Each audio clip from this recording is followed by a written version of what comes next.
Morning students. In this module of data frame we will study about how to display the subset of the data frames. If you want to display some of the rows of the data frame, some of the columns of the data frame, particular columns of particular rows of the data frame, to access the cell value of a data frame, these all things we will cover in this module. Let's start. Yes, selecting or accessing a subset from a data frame. Suppose we have a frame and it is a very large frame. Suppose we have thousands of rows and columns are there. Then how to display a particular rows or particular columns of the data frames we will learn in this module. The first method we will study in this module is LOC. LOC is locate, means if you want to locate some of the rows or some of the columns of the data frame according to the index label or the column labels, then use the LOC function. Second we will study in this module is ILOC. ILOC is similar to LOC, but only difference is that in case of LOC we use labels of the rows and columns, and in ILOC we use integer location of the rows or columns to access it. Third is add function we will study. Add means if we want to access a particular cell value, like I want to access the physics marks of student 3, then it means I will use to display only a single value, then I can use add function. Let's start. First we discuss about the LOC. LOC function is, you can see this is the syntax of the LOC. df.loc square bracket start row colon end row comma start column colon end column.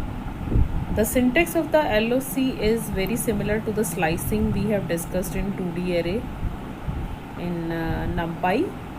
df.loc, first we use this function, then write the start row label from where you want to start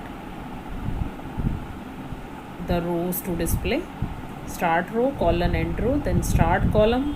Start column is the label from where you want to start to display the columns, and then end columns you have to provide.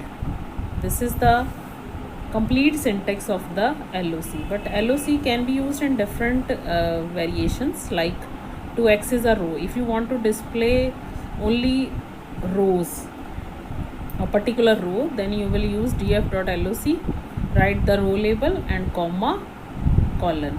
Colon here means all the columns of a particular row. Clear? To access a multiple rows, we write df.loc start row colon end row, and columns I want to display all, then I will write comma colon. Clear? These three variations of the LOC functions are there. Next is to access a selective column. If you want to display not all the columns, you want to display like name column and physics column, and these are in continuation, you can write df.loc colon here means first column here means all the rows, and start column colon end column means from where you want to start and from where you want to end. Clear? If you want to access a range of columns from a range of rows, then you have to use the complete syntax of df.loc, which we discussed at the first position. df.loc start row colon end row comma start column colon end column, because rows are also multiple, columns are also multiple. It means we have to specify the both slice along with LOC. Clear? Next is, this is the example data frame I am using to discuss about the LOC more. Suppose we have a data frame with the 4 rows having index Delhi, Mumbai, Kolkata and Chennai, and 4 columns are there. You can see population, hospital, schools. 3 columns are there. Clear? 3 column, 4 rows are there. Clear? Now we use the LOC like this. Suppose I have used df.loc Delhi comma colon.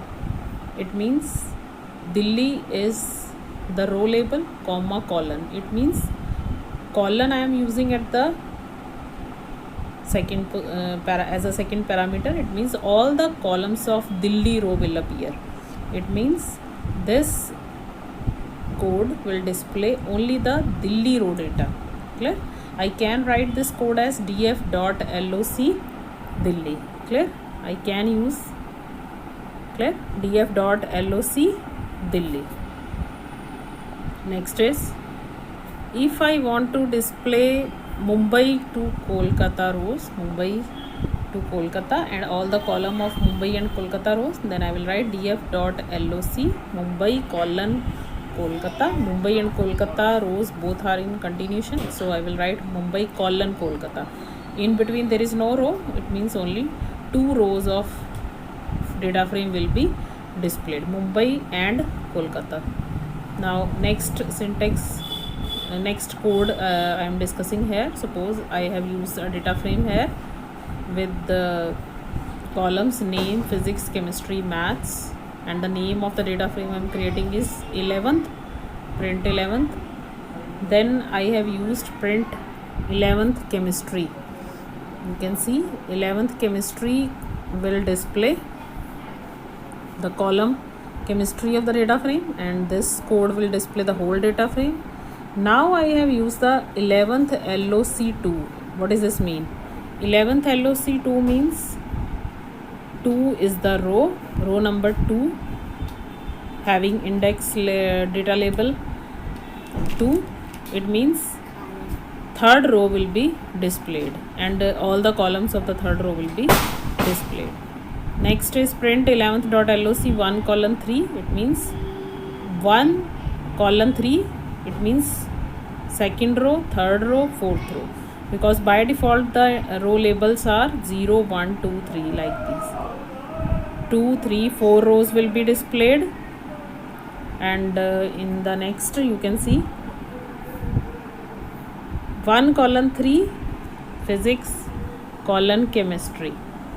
1, 2, 3 row labels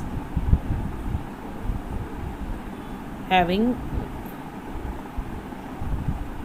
1, 2, 3, and the column labels are physics, chemistry will be displayed. It means row number 2, 3, 4 and column physics, chemistry will be displayed. And next is print 11th df.loc Mayank.Diksha and physics comma colon chemistry. It means Mayank to Diksha will be displayed and physics to chemistry columns will be displayed. Clear? Now one more thing I want to tell you in this LOC function. When we use the LOC function, because we are using the index label and column label, it means when we use the slice like 1 colon 3, it means 1, 2, 3 index label will be displayed. The basic format of the slicing is that if we write 1 colon 3 in case of array or in case of string, then start from 1 and end at 2. We less than 1 from the last position. But here in LOC, no need of this. 1 colon 3 means 1 index label, 2 index label and 3 index label. It means you have to reach at the end. Start from 1 and end at 3. No rule for less than 1 is there in LOC. Clear?